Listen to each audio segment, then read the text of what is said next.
So you join me in part 2, where I'm going to show you how to plumb this radiator in. There's the old radiator, those are the old pipes, very inconveniently placed. That's the old push fit system, where you could put a pipe in, but you couldn't take it out again. So I had to move those pipes into the corner and put a fresh bit of board up, and then I put some screws that were just sticking in the ceiling joists, and that would allow me to actually accept plaster, and then I could skim over the top of that. So now I've got those pipes neatly situated in the corner, which is going to lend itself nicely for boxing in. That'll be part 3. And I've got isolation valves, and they're marked. That's a thumbnail, which is for the first video showing how I got to this stage. And if you haven't seen that yet, I would highly recommend you went back and watched it. So first things first, we're going to take this radiator insert, and you can see how loosely it fits. It really rattles. And we're going to take this PTFE tape, which is specifically designed for plumbing attachments, and we're going to wrap it directly around the thread. Now this footage is at normal speed, but when you see me wrap it, that's at 6 times speed. I'm flashing an arrow on a thumbnail, and that's showing you the exact same thing that went on my towel radiator. And I only wrapped about 4 or 5 bits around it, and when I put it in, it looked okay, but it leaked, and I had to drain the system twice over a 2-day period in order to get that so that it didn't drip, and that was achieved by putting on what I would have considered at the time as a ludicrous amount of PTFE tape. You can really hear those threads rattling in that radiator.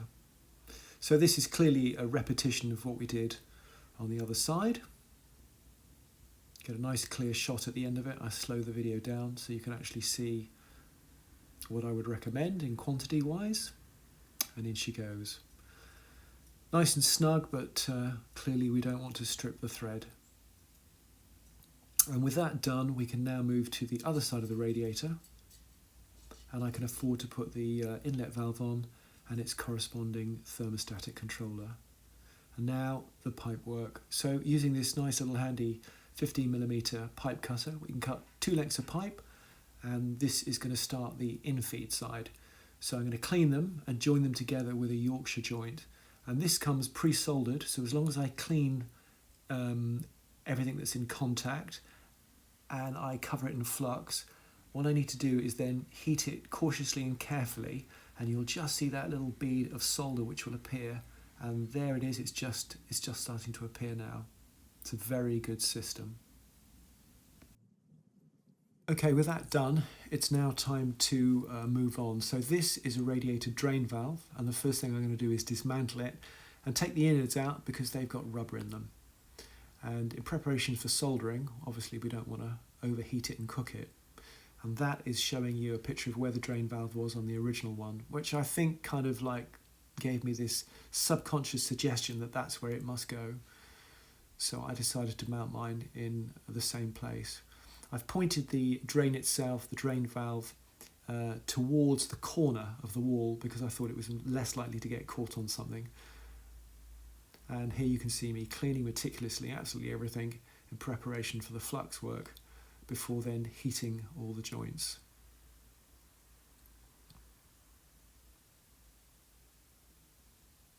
Just using that chisel in order to keep that so that it's at a nice parallel angle. And because the flux itself has got acid in it, it needs to be cleaned off afterwards. So while this little subscribe thing goes across, I'd ask you to please hit the subscribe button and like button, and feel free to comment. I always answer any comments that I get. That little red arrow there is pointing towards how far a piece of pipe will go into one of those Yorkshire joints. So it gives me an idea of where I need to actually cut any pipe that's going to join to it. And that corner requires a 90-degree bend towards the corner, and then another 90-degree bend taking you up the wall. So it's not really that complicated, but it looks complicated. I probably had to cut a couple of extra bits just to make it look good, but obviously for the purposes of this video I've edited it down so it just looks like I did it the first time round. Now I'm cleaning everything in preparation for fluxing, and obviously this is capable of articulating in any direction at this stage in the game, so you want to make sure that the position it's in is absolutely the way it's going to be when it goes on the wall, because by that stage it's going to be really solid. And you can see that with the application of heat, the flux actually melts away, so it's always a good idea to do it on a surface that you don't particularly care about. And then I can mount that on the wall, and that looks pretty darn good. It's plumb and it's level. So this is the return valve, so I'm going to put that in position loosely and now start cutting pipes in order to create effectively a little U-bend in order to be able to fit it to this particular return valve. And that return valve is really ideally suited for just a pipe that goes straight down into the floorboards. But I can't in this situation because, like many old cottages with solid floors and solid walls, the radiators weren't put in until maybe 50, 60 or 100 years after the building was put together. And by that stage, the only way they could do it was to feed it from upstairs, where they could hide the pipes and most of the plumbing actually in the floorboards between the ceiling and the floorboards. So this has had all three processes. It's been cleaned, it's been fluxed, and now it's heated. And now it's placed into position.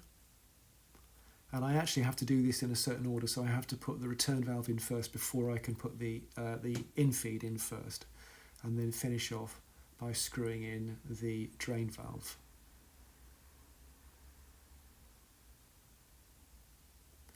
And I don't like those pipes on the left touching, they're way too close, and I'm not overly keen on seeing the drain valve, so I decide that there's a better way. This is the modern look, so let's have a look at seeing how we can improve this. So the first thing I'm going to do is to remove what I've done so far and take this. These are straight radiator valves for the return valve side, and this means that this is designed to go laterally, which will flow better with the system that I've got. So I can take this out, which is really suited to being fed from the floor, and put mine in. And yes, I forgot to put the nut on, and I can tighten that back up again. And once I've put that new lateral return valve on, it means that, to me anyway, I think I get not only do I get a cleaner look, but I also get the practicality of thinking, if I need to remove this at a later date, I won't face the challenges that I would have been faced with if I had remained with option 1, where things would have had to have come off in a particular order. So here you see me lining up the drain valve with the return valve, and I think that will be a much neater situation for it. So I'm just taking off the original pipework that we did, and I've put a red arrow on there really to save confusion, so that when you're watching this you're thinking, what am I doing? I'm remaking the right hand side of the pipework that feeds the inflow side. But I'm going to keep the left hand side of the original bit that we made, because that's all good, and we can stitch all this together. So I'm happy with that, and having cleaned it and fluxed it, I can now afford to heat it, and then obviously clean off the residual flux, and I can screw the valve back in with the rubber that we've protected from the heat. And with that done, I decide that it's a clean look, but it's not clean enough, so it's time for the old brass polish. And I'm going to put a nice mirror shine on this, because I prefer that to paint. 20 minutes later, we look like this, and I'm delighted with the finished product. I think it looks clean, I think it looks simple, and it looks elegant, and it'll look very good when it's boxed in. So please consider sticking around to watch that. That's what we did originally, and then that's what we ended up with, and I think that's a lot better. Thanks for watching, and I'll see you in part 3.